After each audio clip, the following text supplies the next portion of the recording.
Quis meu perdão após uma traição. Não perdoei e ela me fez magia negra.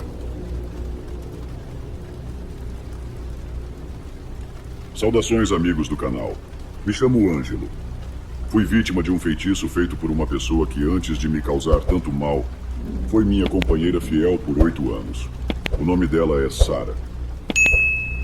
Tudo começou quando eu tinha 20 anos e conheci a mulher mais bela que já tinha cruzado meu caminho. Ela tinha um rosto impecável e olhos tão encantadores que cativavam qualquer um. Naquela época, eu trabalhava à tarde vendendo frangos no mercado do bairro e estudava pela manhã no ensino médio. Sara e a mãe haviam aberto uma loja de ervas e velas voltada a práticas esotéricas. Desde que a vi, me apaixonei. Ao menos da minha parte, foi amor à primeira vista. Depois de cerca de 6 meses de tentativas, me aproximei e ganhei sua amizade, sempre buscando agradar tanto a ela quanto à mãe. Aos poucos, com conversas e pequenos gestos, ela aceitou sair comigo para nos conhecermos melhor. Algumas semanas mais tarde, começamos a namorar, com a aprovação de sua mãe. Com o tempo, nosso relacionamento fluiu normalmente. Passamos a nos conhecer profundamente, dividindo sentimentos e até nossos segredos mais íntimos. Estabelecemos uma confiança mútua. Ela me contou que havia fugido com a mãe do estado do Pará, pois o pai era agressivo e violento e fazia a mãe sofrer muito. Por isso decidiram recomeçar a vida em Manaus, longe daquele sofrimento. Conforme o namoro evoluía, eu passava cada vez mais tempo com elas. Quando não trabalhava, estava em sua casa, fazendo companhia e ajudando nas tarefas do lar. Sem perceber, nosso vínculo se estreitou a ponto de parecer quase um casamento. Levei Sara para festas, reuniões familiares, e ela já fazia parte do meu convívio. O tempo passou, finalizei o ensino médio com esforço e entrei na faculdade de arquitetura sem deixar de trabalhar no mercado. Apesar da rotina puxada, ainda curtia meu namoro. 2 anos depois, conquistei um estágio em um escritório de arquitetura e fui adquirindo prática na área. Naturalmente, precisei deixar o emprego no mercado e, com isso, passei a ver menos minha namorada. Esse afastamento deu início a discussões e brigas que tentávamos contornar apesar da distância. Quando nos víamos, aproveitávamos bem. Saíamos para comer ou ir ao cinema. E nos divertíamos como antes. Ela sabia que todos os meus esforços tinham como objetivo proporcionar uma vida melhor para nós e minha família. Com o passar dos anos, nosso laço se fortaleceu ainda mais, e eu já pensava seriamente em pedir Sara em casamento assim que concluísse a faculdade, o que aconteceria dali a 6 meses. Já no último semestre, fui chamado por um dos professores para uma conversa particular com mais 2 colegas. A princípio, pensamos estar com problemas, mas era o oposto. Ele nos disse que, por sermos os melhores alunos da turma, gostaria de contar conosco em um projeto fora da cidade. Era uma oportunidade incrível em uma construtora. Sem pensar 2 vezes, aceitei o convite, sem me importar com o salário. Meu maior desejo era aprender com um dos arquitetos mais renomados da cidade. Ao chegar em casa, compartilhei a notícia com meus pais, que ficaram muito felizes e me parabenizaram pela conquista. Cheio de entusiasmo, fui até a casa da Sara para dividir minha alegria com ela. Infelizmente, sua reação não foi das melhores. A primeira coisa que disse foi que ficaríamos afastados por mais de 6 meses e que eu, inevitavelmente, acabaria conhecendo outra mulher. Por mais que eu tentasse tranquilizá-la, ela não quis escutar e resolveu terminar nosso namoro. Mesmo implorando para que reconsiderasse, Sara manteve sua decisão e restou a mim aceitá-la, mesmo que contrariando meus sentimentos. Passaram-se algumas semanas sem nenhum contato entre nós. O semestre chegou ao fim e tivemos a tão esperada formatura. Gostaria muito que ela estivesse comigo naquele momento, pois me deu apoio emocional durante toda a trajetória, e essa vitória também era, em parte, dela. Porém, ela não apareceu na cerimônia, nem sequer mandou uma mensagem ou ligação para me felicitar. 3 dias após a formatura, recebemos na universidade o certificado de conclusão, necessário para que pudéssemos embarcar no novo trabalho com a construtora do nosso professor. Assim que o documento foi entregue, embarcamos para João Pessoa, na Paraíba, onde atenderíamos às demandas da empresa. Cerca de um mês após o início do trabalho, recebi um telefonema de Sara. Ela dizia sentir muito a minha falta e queria me ver. Eu também sentia saudades, claro, mas por estar em outro estado, longe da cidade, não havia como nos encontrarmos. Durante a conversa, ela insistiu para que eu voltasse à cidade e retomássemos o relacionamento, mas recusei prontamente. Discutimos novamente e desligamos o telefone.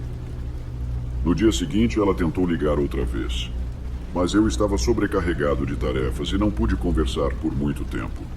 Expliquei que precisava de um tempo para refletir e prometi retornar à ligação em outra ocasião. Após alguns dias pensando, tomei coragem e resolvi ligar para tentar encerrar o relacionamento de forma definitiva, mesmo sem querer fazê-lo. Com muito pesar, queria que ela seguisse em frente e encontrasse alguém que pudesse estar presente ao seu lado. Logo no início da chamada, percebi um certo tom de irritação na voz dela, mas ao final disse compreender. Combinamos de conversar pessoalmente quando eu voltasse para nossa cidade, para decidir definitivamente o que seria de nós dois. Em um determinado dia, nosso professor apareceu na construtora de surpresa e nos contou que a obra estava quase no fim. Agradeceu nossa dedicação e mais tarde me chamou para uma conversa particular. Disse que entre os 3 alunos envolvidos no projeto, eu fui quem mais se destacou e queria me oferecer um cargo fixo como supervisor de obra. Além disso, ele precisava que eu permanecesse mais tempo no estado, com um salário superior e todas as despesas custeadas. Ele me daria uma semana para retornar à cidade, organizar meus pertences e voltar para João Pessoa, onde ficaria por cerca de 1 ano, finalizando aquele projeto e iniciando um novo. Naturalmente, aceitei a proposta com entusiasmo. Durante o voo de volta para Manaus, pensei em como contar a Sara que ficaríamos mais 1 ano separados. Foi então que tive uma ideia: convidá-la para morar comigo. Assim poderíamos continuar juntos. Ao chegar no aeroporto de Manaus, fui direto até a casa dela, decidido a pedi-la em casamento, até mesmo antes de conversar com meus pais. Cheguei cheio de expectativa, toquei a campainha várias vezes, mas ninguém atendeu. Como ainda era cedo, decidi passar no mercado, onde a mãe dela tinha uma banca de ervas. Caminhei entre os corredores e cumprimentei a mulher que, por tantos anos, me deu trabalho vendendo frangos. Depois de uma breve conversa, segui para a barraca da mãe da Sara, decidido a compartilhar as boas novas. A poucos metros de distância, vi sua mãe atendendo um cliente e Sara sentada atrás do balcão. Fui me aproximando devagar, até que ela se levantou, revelando uma barriga já saliente, vestindo uma blusa de maternidade azul. Ao vê-la, meu coração disparou e uma dor intensa invadiu meu peito. Era difícil acreditar no que meus olhos viam. Mesmo assim, continuei caminhando em direção às duas, disposto a encarar a situação. Cumprimentei-as com um boa tarde ao me aproximar. A expressão da mãe dela dizia tudo. Seu olhar deixava claro que algo estava errado e que sua filha precisaria lidar com as consequências. Olhei para Sara, que tentou me abraçar, mas seu olhar e tom de voz demonstravam nervosismo diante da minha presença. A senhora sugeriu que conversássemos com mais calma em outro lugar, para esclarecer tudo. Fomos para a casa delas, enquanto eu contava, de forma resumida, como tinha sido trabalhar fora e tudo o que aprendi na obra. No entanto, decidi não comentar nada sobre a nova proposta de emprego que recebi. Assim que a gente chegou na casa dela, entramos para poder conversar a sós. Sara logo desabou, começou a chorar sem parar e me contou que, pouco antes de terminar comigo, tinha me traído com um cara que conheceu e por quem achou que estava apaixonada. Por isso ela decidiu dar fim no nosso namoro. Infelizmente, quando fui para João Pessoa, ela acreditou que aquele novo relacionamento poderia ser melhor do que o nosso. Mas se enganou feio. O cara com quem ela me traiu só queria levá-la para a cama e conseguiu isso algumas vezes, mas depois sumiu sem dar explicação. deixando-a grávida e totalmente desamparada. Cada coisa que a Sarah falava era como se estivesse enfiando um prego no meu peito. Tentei manter a calma, engolir em seco e escutar tudo. No fim, ela disse que aprendeu com o erro e que, apesar dos nossos problemas, queria tentar mais uma vez e recomeçar o namoro. Perguntei qual foi o erro que eu cometi para ela fazer o que fez comigo. E ela respondeu que o meu erro foi ter me afastado e deixado ela sozinha, dando espaço para outro chegar. Na hora, a dor virou raiva, e acabei rindo da resposta. Não consegui segurar. Ela se irritou instantaneamente, mas eu retruquei. Desculpa, mas eu não fiz nada de errado. Aí tirei do bolso o anel que eu tinha comprado para dar de presente. E contei que tinha recebido uma proposta de trabalho muito boa. Vim disposto a levá-la comigo para essa nova fase da minha vida. Só que depois de tudo, a traição dela era uma coisa que eu simplesmente não conseguiria perdoar. Falei que me doía vê-la sozinha nesse momento complicado, mas que no fim das contas, era tudo consequência das escolhas erradas que ela mesma fez. Por mais que eu ainda a amasse, não dava para simplesmente esquecer tudo aquilo. Ela implorou 1000 vezes para eu ficar do lado dela, dizendo que se eu tinha voltado era porque ainda a amava, e que não era justo acabar com tudo por causa de um erro. Depois de muita conversa e discussão, deixei claro que o que rolou era imperdoável. Aí a discussão começou a sair dos trilhos. Ela começou a jogar na minha cara um monte de coisas, tentando me culpar pelas decisões dela, o que eu obviamente não aceitei. Depois de um bom tempo de briga, a gente acabou discutindo feio, e como eu não voltava atrás de jeito nenhum, ela me mandou embora da casa dela. Antes de sair, ainda falou: "Se eu não vou ser feliz, você também não vai." Eu nem imaginava que aquele momento marcaria o começo de uma fase bem complicada da minha vida. Nunca pensei que tudo fosse mudar tanto desde que fui para João Pessoa. A princípio estava tudo tranquilo. Fiquei num AP bem legal, pago 100% pela construtora. Ganhei uma caminhonete top para me locomover entre as obras que precisava acompanhar. Como morava sozinho, quase não gastava nada do meu salário. E isso me permitia comprar várias coisas que eu sempre quis, além de ajudar meus pais. Mas aí, uns 2 meses depois, as coisas começaram a desandar. Um dia acordei com uma dor e um ardor insuportáveis na parte íntima. Corri para o banheiro para ver o que era. Fiquei chocado ao ver que toda a virilha estava cheia de uma espécie de espinhos enfiados na pele. A dor era absurda. Com muita paciência, fui tirando um por um com uma pinça de depilar. Passei a noite inteira nisso, e cada espinho deixava um sangramento leve, muita ardência e coceira. No dia seguinte, fui ao médico para ele dar uma olhada nas marcas. Ele só me passou uma pomada e nem considerou a possibilidade de ser alguma DST. Só que, alguns dias depois, tudo voltou. Mesmo eu usando a pomada certinho e seguindo as recomendações. Mas dessa vez, os espinhos estavam ainda maiores, parecendo os de uma rosa comum. De novo, fui tirando todos e guardei alguns para mostrar para o médico, na esperança de que ele analisasse. A dor era quase insuportável e o sangramento bem mais intenso. Pedi ao arquiteto que me desse uns dias para cuidar disso e ele, naquele momento, entendeu numa boa. Mas justo num desses dias em que eu não fui trabalhar, um dos operários caiu numa fossa por culpa de um descuido dele mesmo. O cara se feriu feio e como eu era o responsável direto pela obra, a bronca caiu toda nas minhas costas. O arquiteto ficou super preocupado e teve que viajar às pressas de Manaus até João Pessoa para resolver a situação. Cada dia parecia piorar. Primeiro a saúde, depois os perrengues no trabalho. E não parou por aí. Num dia em que estava super distraído, acabei perdendo um envelope com quase R$6.000. Para evitar dor de cabeça, tive que cobrir o prejuízo do meu próprio bolso, sem contar nada para o chefe. Mesmo assim, continuei indo trabalhar normalmente. Até que num dia, andando pelo canteiro, nem percebi que estava passando por baixo de uma grua. Quando ela girou, me acertou em cheio e eu apaguei na hora.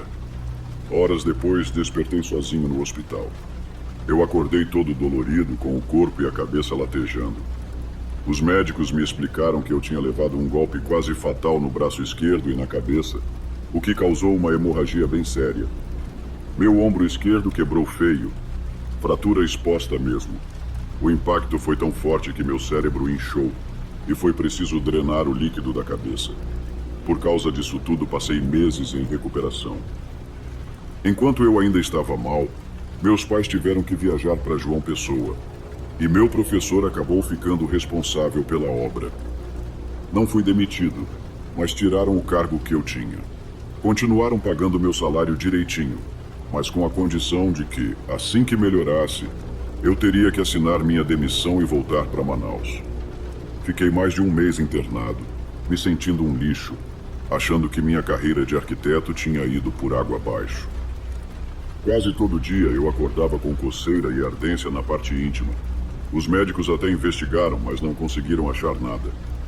A única suspeita era de uma possível infecção, então começaram a me dar doses altas de penicilina.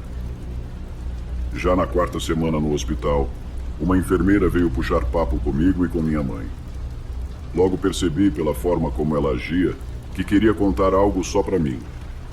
Pedi para minha mãe comprar água e quando ela saiu, a enfermeira disse que aquilo que eu estava passando não era coisa médica. Ela contou que já tinha visto algo parecido antes. Disse que anos atrás o irmão dela se envolveu com uma mulher ligada à bruxaria.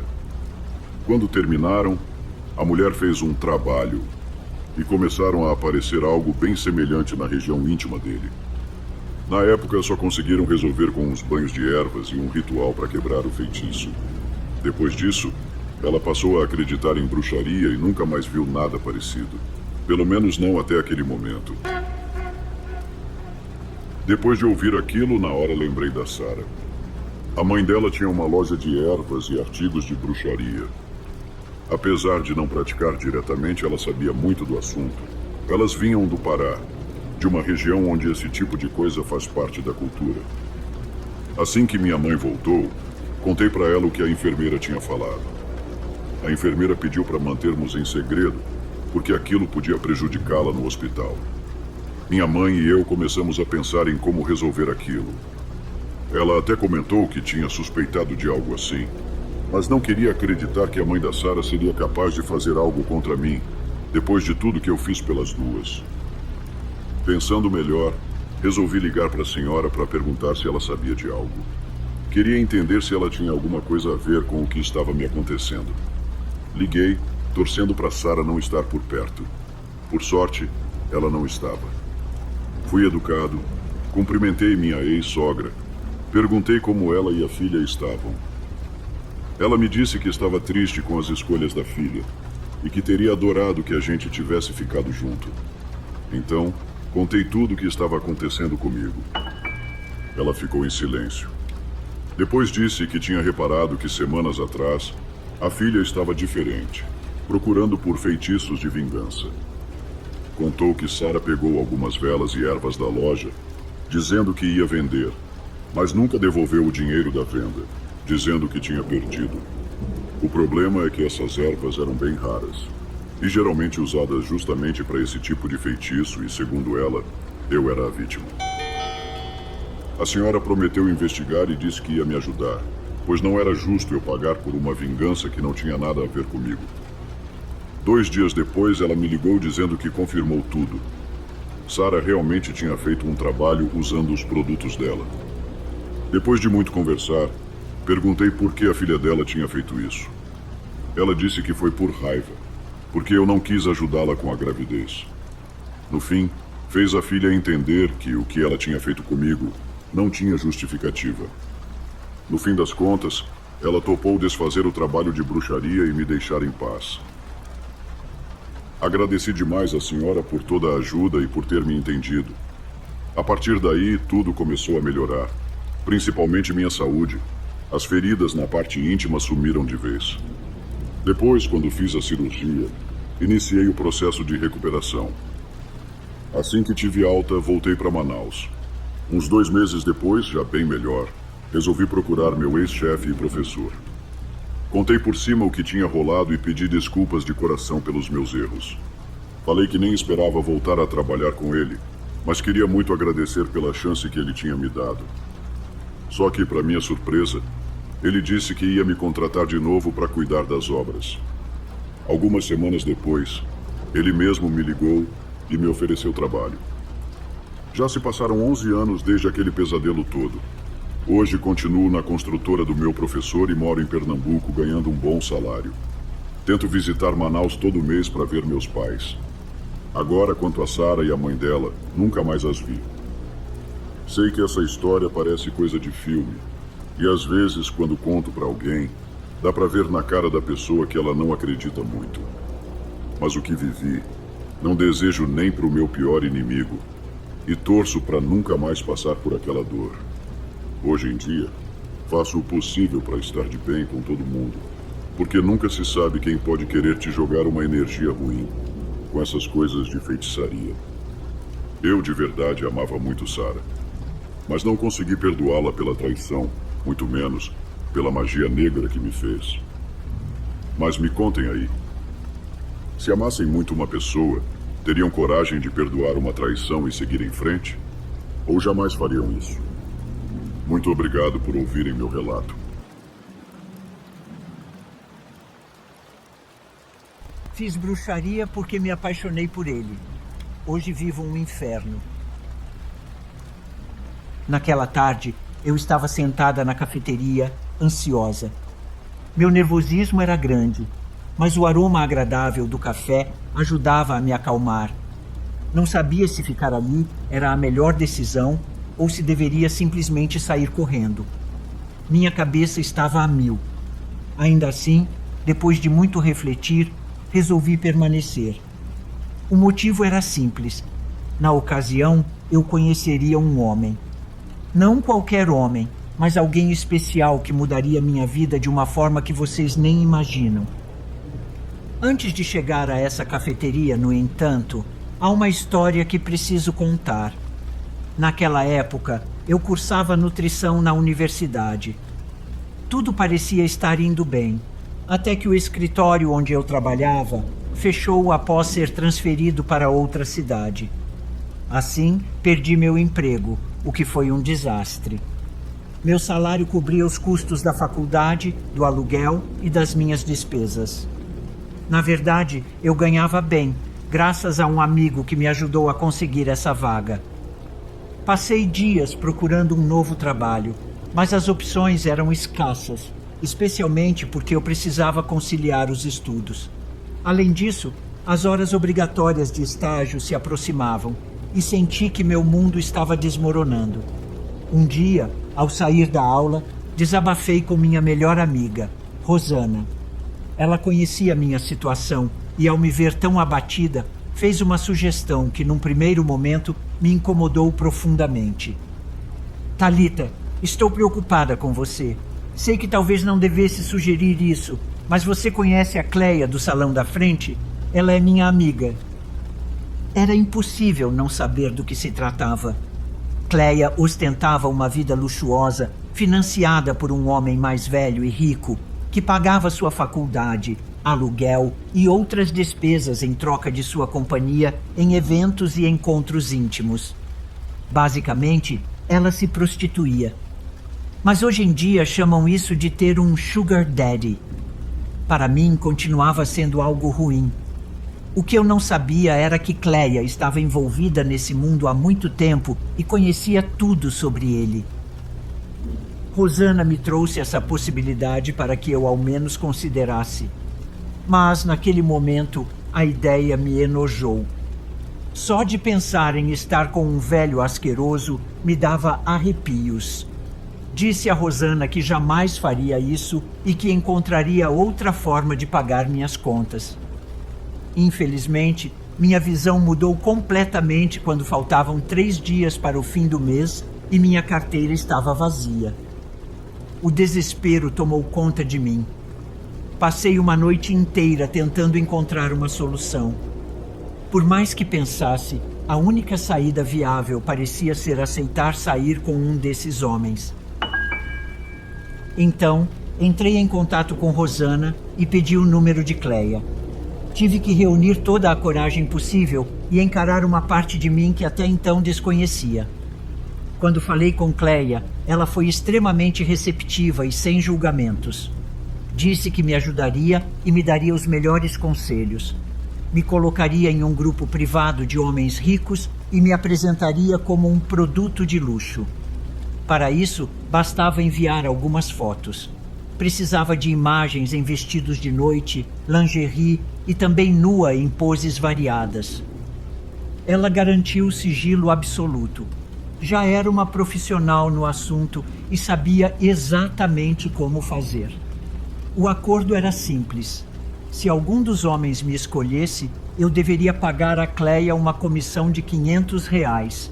Achei o valor alto. Nunca tinha tido tanto dinheiro nas mãos. Mas ela me garantiu que, se fosse selecionada, dar essa quantia seria como deixar uma gorjeta qualquer. Isso me motivou e encheu de expectativa. Então, naquela mesma noite, me arrumei para as fotos. O problema era que, sem um namorado há meses, não tinha roupas íntimas atraentes. Mas não tinha escolha. Precisava seguir em frente. Diante do espelho, tentei exalar sensualidade. Fui tirando peça por peça, capturando as poses requisitadas. Enviei as imagens para Cleia por e-mail. No dia seguinte, recebi sua confirmação de recebimento. As horas seguintes foram de angústia e espera. Estava nervosa, temendo ser rejeitada. Se isso acontecesse, não sabia como seguiria com minha vida. Mas, para minha surpresa, o interesse em mim foi imediato. Foi assim que me vi naquela cafeteria, aguardando um homem chamado Alisson. Eu não o conhecia pessoalmente, mas, segundo Cleia, ele tinha cerca de 55 anos. A ideia de estar com um homem mais velho me incomodava, assim como a possibilidade de ser vista com alguém da idade do meu pai. Eu tinha apenas 22 anos e me sentia envergonhada. Mas minha surpresa foi grande ao ver um homem maduro, bem vestido, chegando em um carro esportivo. Sua aparência forte mostrava que frequentava a academia. O cabelo grisalho, bem aparado, dava a ele um charme especial, tornando-o ainda mais atraente.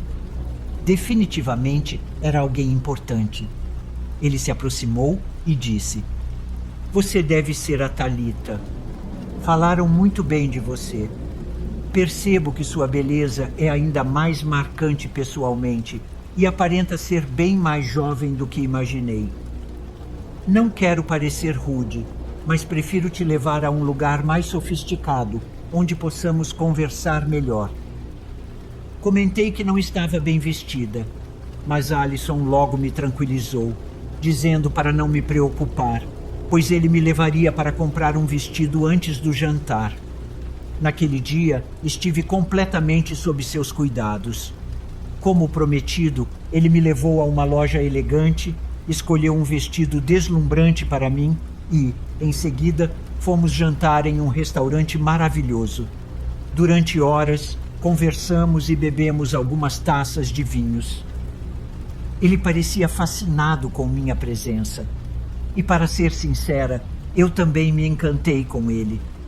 Tinha imaginado algo totalmente diferente, mas a verdade é que tive sorte.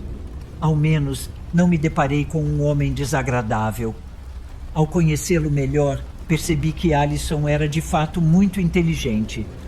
Falou quase o tempo todo, contando sobre suas viagens e sua vida cheia de experiências. Disse que era solteiro porque sua esposa, a quem amava profundamente, havia falecido há 10 anos devido a uma doença. Confesso que não me senti entediada nem por um instante e por alguns momentos até esqueci que tudo aquilo ia contra os meus princípios. Deixei de lado o fato de que, no fundo, eu estava ali para vender meu corpo. Mais tarde, naquela mesma noite, Alisson me levou a um de seus apartamentos, onde costumava encontrar suas amantes. O lugar era extremamente luxuoso. Ele colocou uma música ambiente, me serviu uma taça de champanhe e, com o efeito dos drinks que já havia tomado, comecei a sentir uma leve embriaguez. Ele se aproximou, me fitou intensamente e, sem dizer nada, começou a me beijar nos lábios e em seguida no pescoço. Suas mãos percorriam minha pele com delicadeza. Seus lábios exploraram minha pele, descendo até meu corpo, que ele beijava com suavidade. Alison era um verdadeiro cavalheiro. Meu corpo reagiu, pois fazia meses que não tinha intimidade com um homem. Com certa urgência, comecei a desabotoar sua camisa, mas ele segurou minhas mãos e pediu para irmos com calma. Quando finalmente tirei sua camisa, fiquei surpresa ao ver que, apesar da idade, seu corpo era incrivelmente definido, digno de alguém que se dedicava à academia. A sensação que me invadiu não foi medo, mas uma adrenalina intensa, uma empolgação desconhecida, que me fez me entregar por completo naquela noite. Pela primeira vez, senti o que era ser verdadeiramente uma mulher. Com sua maturidade e experiência, Alison me proporcionou sensações que nunca havia experimentado antes. A maneira como seu corpo se movia sobre o meu, o toque preciso de suas mãos, tudo aquilo me deixou extasiada. Além disso, não posso negar que o estilo de vida dele me atraía muito. Quando tudo terminou, imaginei que dormiríamos juntos, mas não foi o que aconteceu. Assim que se satisfez, Alison se vestiu, chamou um Uber, me entregou um envelope e disse: "Você me agradou muito, Thalita. Tem uma presença refinada, mas ainda precisamos aprimorar sua imagem. Gostaria que esses encontros fossem frequentes. Eu pago muito bem, então espero que aceite. Já tenho seu número, então reserve espaço na agenda. Nos veremos com regularidade." Antes de eu sair, ele completou: "E nesse envelope há dinheiro suficiente para cobrir suas despesas do mês e renovar seu guarda-roupa. Não se preocupe com a comissão da Cleia. Eu mesmo resolvo isso." Fiquei atordoada. De repente, Alison parecia uma pessoa completamente diferente. Frio. Para ele, eu era apenas um objeto, enquanto naquele momento percebi que tinha me apaixonado. Ao chegar em casa, abri o envelope e fiquei chocada. Contava e recontava os maços de dinheiro. Era uma quantia considerável, pouco mais de 10 mil reais. Com aquilo, quitei minhas dívidas, paguei o aluguel, comprei roupas novas e ainda me permitiu uma transformação completa em um salão de beleza. Assim teve início uma vida repleta de conforto ao lado de Alison. Nós nos encontrávamos todos os fins de semana e, em algumas ocasiões, também às terças e quintas.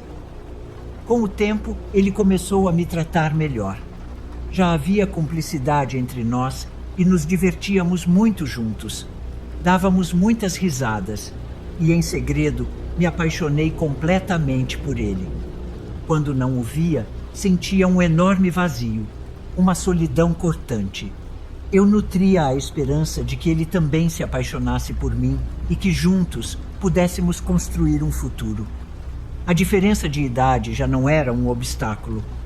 Alison era inteligente, maduro e me tratava de uma forma que ninguém jamais havia feito. Além disso, ele era rico. Para mim, era o homem ideal. Lembro-me de que durante um período de férias da universidade, ele me levou a uma praia belíssima, pouquíssimo frequentada. Naquela noite, bebemos e, sobre a areia, ele me envolveu em seus braços. Com delicadeza, me deitou à beira do mar e se colocou sobre mim. Começamos uma noite intensa de amor ao som das ondas. Eu o abraçava e beijava com fervor, desejando nunca mais me separar dele. Quando tudo terminou, ficamos deitados na areia conversando. De repente, vi que ele colocou a mão no bolso e ficou sério, pensativo. Depois, procurou em outro bolso e puxou algo. No meu íntimo, imaginei que fosse um anel de noivado, pois aquele parecia o momento perfeito e eu sempre sonhei com um pedido assim. Uma onda de emoção tomou conta de mim. Mas toda a ilusão se desfez ao perceber que não era um anel, e sim as chaves de um apartamento que Alison havia decidido me dar. Por dentro, me senti profundamente triste. Eu sabia que não estava preparada para esse tipo de jogo. Esse mundo frio, onde eu teria que entregar meu corpo sem envolvimento, não era para mim. Eu não conseguia ser indiferente, não quando se tratava de um homem tão encantador como Alison. Naquela noite, já na casa de praia dele, ele dormiu profundamente e eu me levantei. Sem querer, derrubei algumas roupas que estavam penduradas. Foi então que do bolso de sua calça caiu uma pequena caixinha que se abriu revelando um belo anel de compromisso. As lágrimas escorreram pelo meu rosto. Eu tinha certeza de que, em algum momento, ele havia pensado em me dar aquele anel e se comprometer comigo. Mas no fim, desistiu e preferiu me dar o apartamento, talvez para aliviar a culpa. Naquele instante, compreendi que nossa relação jamais avançaria para algo mais sério. Eu precisava aceitar a realidade e começar a controlar meus sentimentos. Ao voltarmos para a cidade, mudei-me para o novo apartamento. Era deslumbrante.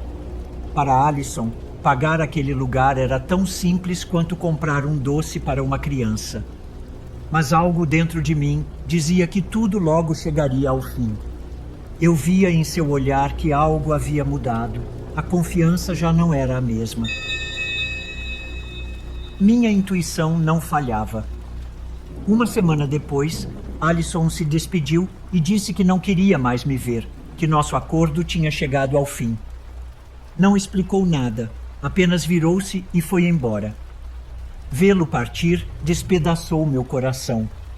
Doeu na alma, mas eu sabia que esse era o combinado desde o início. Que ingênua fui ao esperar algo além disso.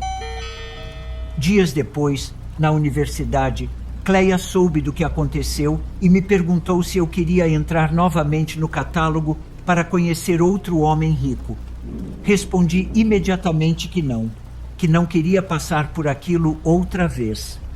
Ela me olhou nos olhos e disse: "Querida, não me diga que você se apaixonou por Alison. Você sabia exatamente como esse jogo funciona. Seu corpo em troca de dinheiro. Mas anime-se. Pelo menos você ganhou um bom dinheiro e ainda conseguiu um apartamento maravilhoso." Ao ouvir isso, comecei a chorar. A verdade era que meu coração estava em pedaços. Cleia se compadeceu um pouco e disse: "Olha, eu sei que não somos tão amigas, mas dói ver você assim. Então me responda uma coisa. Gostaria de ter Alison só para você? Se houvesse uma maneira, você tentaria? Arriscaria tudo para tê-lo ao seu lado para sempre?"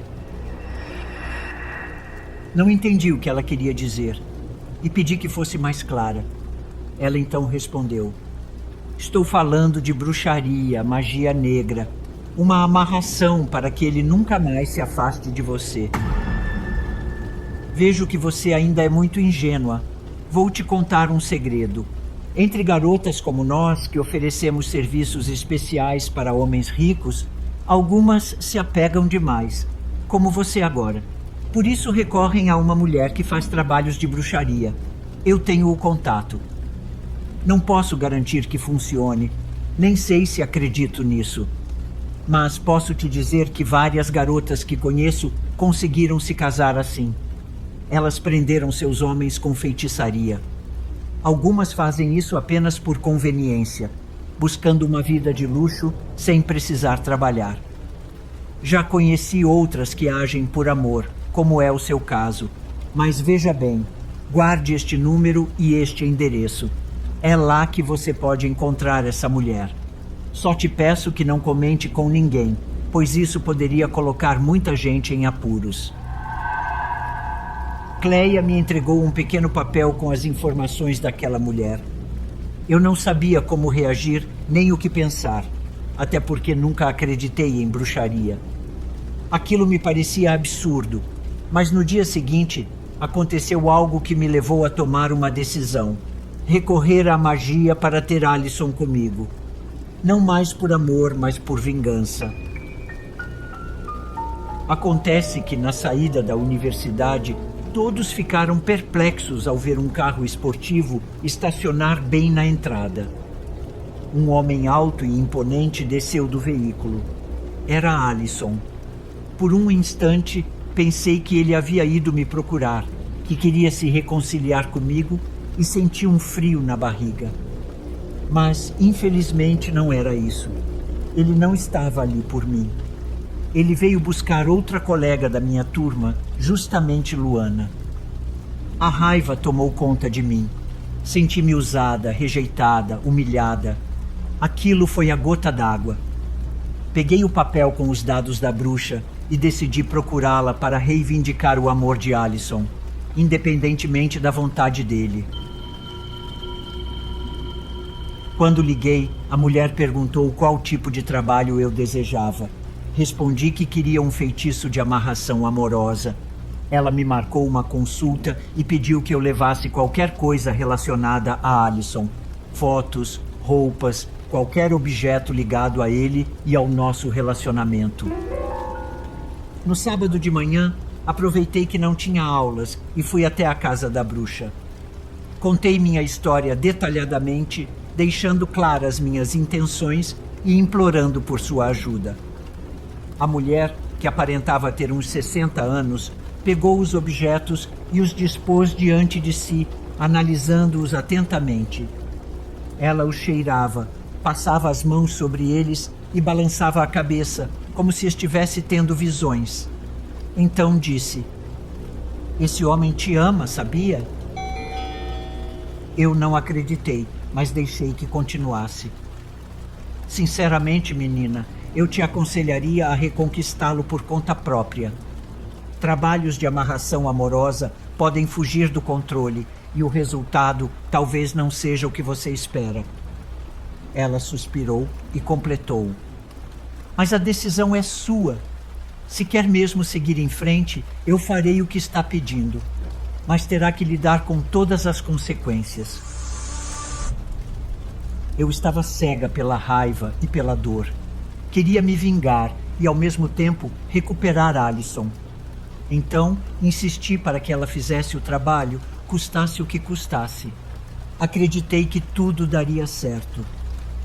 A bruxa selecionou alguns dos objetos, principalmente as fotos.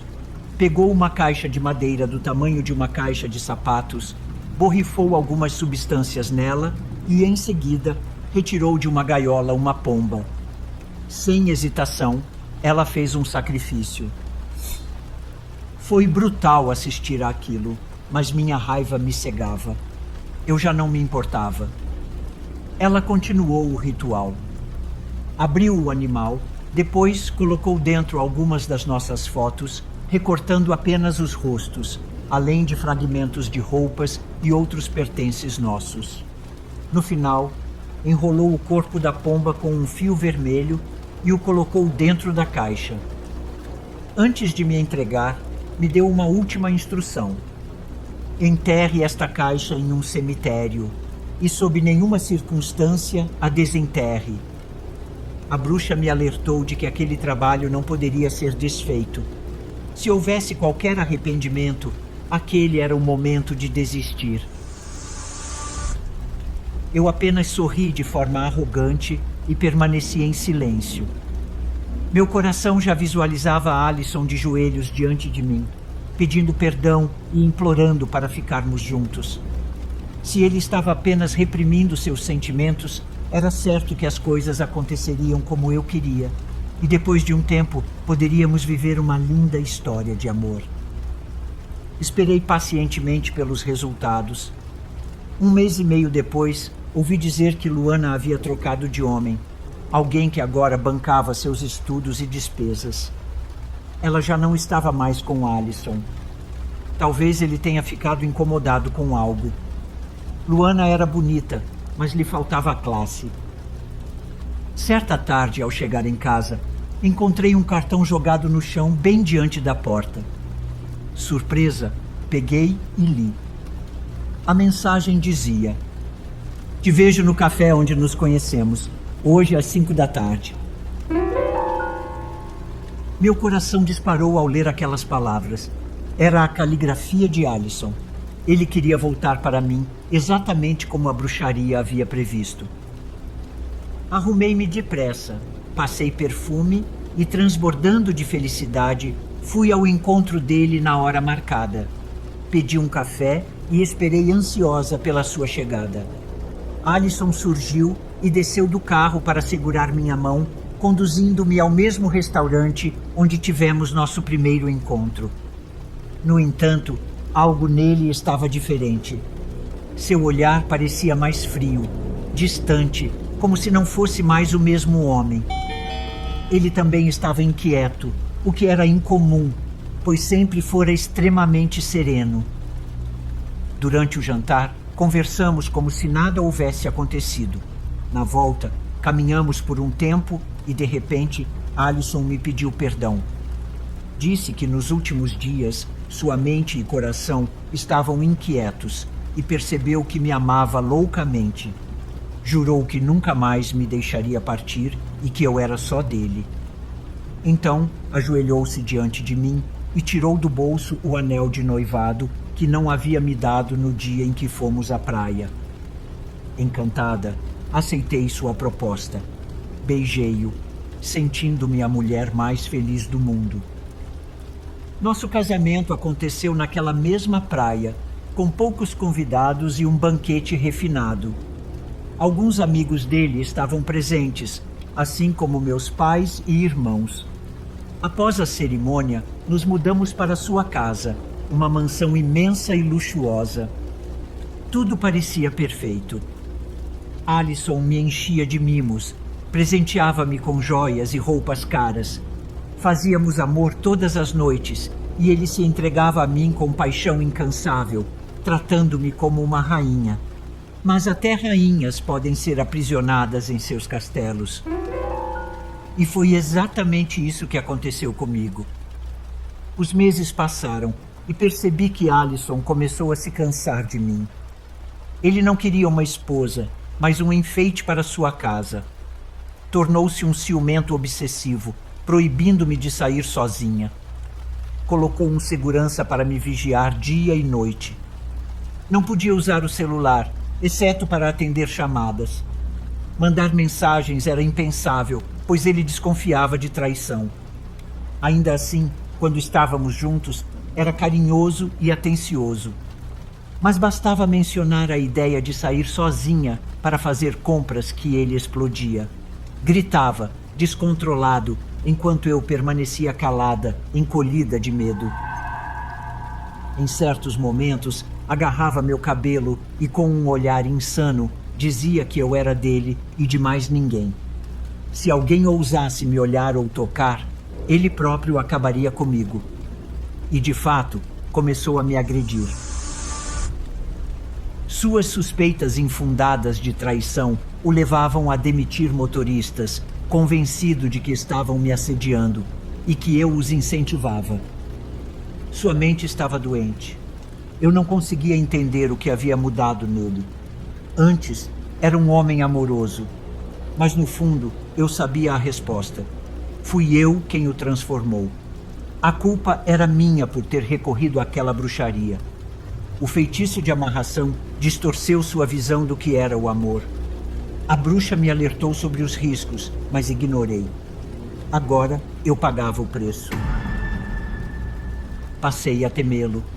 Tinha certeza de que, se quisesse, ele poderia acabar comigo e se livrar do meu corpo sem remorso. Ele se tornara um monstro. A cada noite, quando fazíamos amor, sua agressividade aumentava. Ele me machucava, me batia e parecia sentir prazer ao ver meu sofrimento. Eu implorava para que parasse, mas isso apenas o excitava ainda mais. Quando terminava, abraçava-me e, com uma doçura perturbadora, dizia que me amava. Falava que seu sangue fervia por mim e que não conseguia se controlar. Uma vez, ele apertou suas mãos em volta do meu pescoço até eu desmaiar. Quando recuperei a consciência, estava coberta de hematomas e arranhões. Foi nesse momento que decidi. Eu precisava fugir. Se não fugisse, morreria nas mãos dele. A bruxaria que fiz havia transformado Alison em um demônio. E eu era sua presa. Na noite do nosso primeiro aniversário de casamento, ele me preparou um belo jantar. Durante a refeição, criticou minha aparência. Disse que minhas olheiras estavam horríveis, que eu parecia desgastada e cansada. Exigiu que, pelo menos naquela noite especial, eu fingisse um sorriso. Eu esperei Alison ir ao banheiro, porque quando ele tomava vinho, ele o visitava frequentemente. Em uma dessas oportunidades, enquanto ele caminhava em direção ao banheiro, eu fui até a cozinha e pedi ajuda a um dos cozinheiros. Fiz com que ele soubesse que minha vida estava em risco. Aquele homem bondoso me ajudou a sair pela porta dos fundos, onde um dos guardas me ajudou a pegar um táxi. Liguei desesperada para uma amiga, pedindo para dormir na casa dela. Quando cheguei, eu estava tomada pelo medo. Não sabia o que aconteceria se Alison me encontrasse.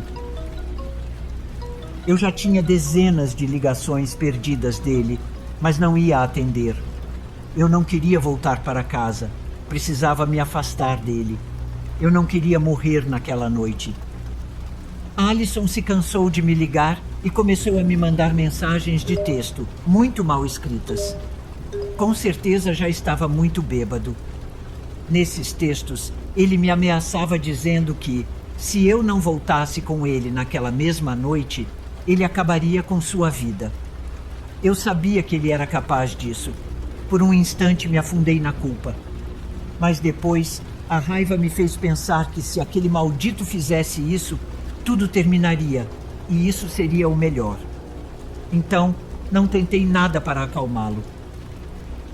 Deixei aquela noite passar. Tinha muita incerteza na minha cabeça. Não sabia o que aconteceria. Mas como pude, tentei descansar. No dia seguinte, fiquei escondida, esperando que as coisas se acalmassem para poder tomar uma decisão. Foi muito estranho. Mas, a partir de certo momento, parei de receber ligações de Alison. Isso me preocupou, em parte, porque ele não era de desistir. Algo mudou tudo. Recebi uma ligação de um dos seguranças do condomínio onde morávamos. Me informaram que as autoridades estavam na nossa casa investigando um acontecimento lamentável e pediam minha presença. Naquele momento, não quiseram me dar mais informações. Apenas disseram que encontraram Alison sem vida. Ao chegar, apesar de muito medo, vi a cena. Alison estava na nossa cama, deitado, ainda usando a roupa do nosso aniversário de casamento. Ele atentou contra si mesmo com uma arma que mantinha em casa. A expressão no rosto dele era algo muito duro de ver. O corpo sem vida, o frio daquela cena me causou náuseas e corri ao banheiro para vomitar. Chorei muito, porque por dentro me consumia a culpa.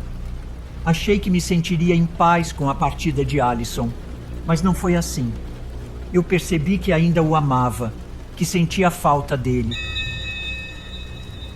Os meses depois daquela fatalidade foram muito difíceis. Realmente não soube como enfrentá-los. Me perdi em mim mesmo. Minha carreira foi deixada de lado e eu já não desfrutava de nada, apesar de ter tudo na vida. Tudo o que sonhei e o que Alison me deixou ao morrer. Mas graças a Deus, não demorou muito para eu começar a retomar minha vida. Decidi me dar uma segunda chance de ser feliz e comecei a sair com um homem chamado Igor, uma pessoa muito agradável, com quem acabei me casando. Eu o levei para morar na casa que Alison havia me deixado. Aparentemente tudo ia bem com ele. Igor era muito atencioso e amoroso. No entanto, uma noite, as coisas saíram de controle. Eu estava dormindo, era madrugada, e algo me acordou. Eu sentia mãos percorrendo meu corpo, acariciando-me, tocando-me de uma maneira que me fascinava. Eu me sentia confusa, pois não sabia se tudo era real ou se ainda estava sonhando, mas me deixei levar por aquela sensação. Senti um corpo subir sobre mim. E então começou a fazer amor comigo com muita intensidade. Eu estava de olhos fechados e me deixei envolver pelo prazer. Me sentia muito bem, muito amada, mas a força com que fazia aumentava. De repente se tornou algo agressivo e nos meus ouvidos ouvi uma voz que dizia: Você sempre será minha e de mais ninguém. Assim será até o dia em que você deixar este mundo. Aquelas mãos chegaram ao meu pescoço e me sufocaram. Foi aí que abri os olhos, muito assustada, porque aquela voz era a voz de Alisson, como se ele tivesse voltado para me possuir e me reivindicar. Eu não entendia o que estava acontecendo, porque vi Igor parado ao lado da cama. Ele estava muito assustado, aterrorizado, porque a cama se mexia, se sacudia, como se de fato alguém estivesse criando muita força sobre meu corpo para fazer amor comigo. Os lençóis também se sacudiam e eu sentia completamente a presença de Alisson. Não podia vê-lo, mas podia senti-lo. Só ele podia me tocar daquela forma, então eu sabia que era ele. Igor ficou muito assustado e acendeu as luzes.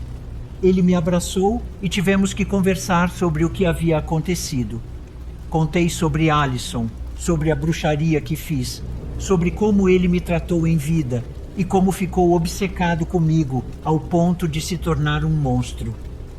Igor tentou entender, mas seus olhos me diziam que ele já não me reconhecia. Com o passar dos dias, aquelas noites em que Alisson me possuía fisicamente, de madrugada, se tornaram cada vez mais frequentes. Alisson voltava, noite após noite, para me possuir e marcar o território do que lhe pertencia. Igor não conseguiu suportar aquilo e acabou pedindo o divórcio. Minha vida amorosa desmoronou. Nunca mais consegui ter um relacionamento, porque o fantasma de Alisson vinha constantemente se apossar da minha intimidade. Fui até a bruxa pedir ajuda para acabar com aquilo, mas ela se recusou a me ajudar. Ela me explicou que, na vida, tudo tem um preço e que eu teria que lidar com as consequências dos meus atos, porque por causa do que eu fiz, uma vida foi perdida. Além disso, ela já havia me advertido que aquele trabalho não poderia ser revertido. Até hoje, agora que estou com quase 40 anos, não consegui me casar nem ter namorado. Porque quando tento, coisas horríveis começam a acontecer. O único consolo que tenho quando me sinto tão sozinha e miserável é que posso chamar Alisson, que, do além, vem me fazer companhia, sobretudo à noite, para me possuir, como fazia em vida. Estou resignada a saber que será assim, hoje, amanhã e até o dia em que eu partir. A bruxaria para mim foi uma escolha errada. Me envolvi em algo do qual já não posso sair. E com isso coloquei minha própria condenação. Não há saídas fáceis na vida. Tudo tem um preço alto. Eu não vi isso. Não fui consciente, por isso viverei triste e vazia por todo o resto dos meus dias.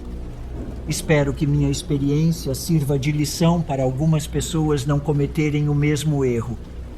Obrigada por me ouvirem. Fiquem todos bem.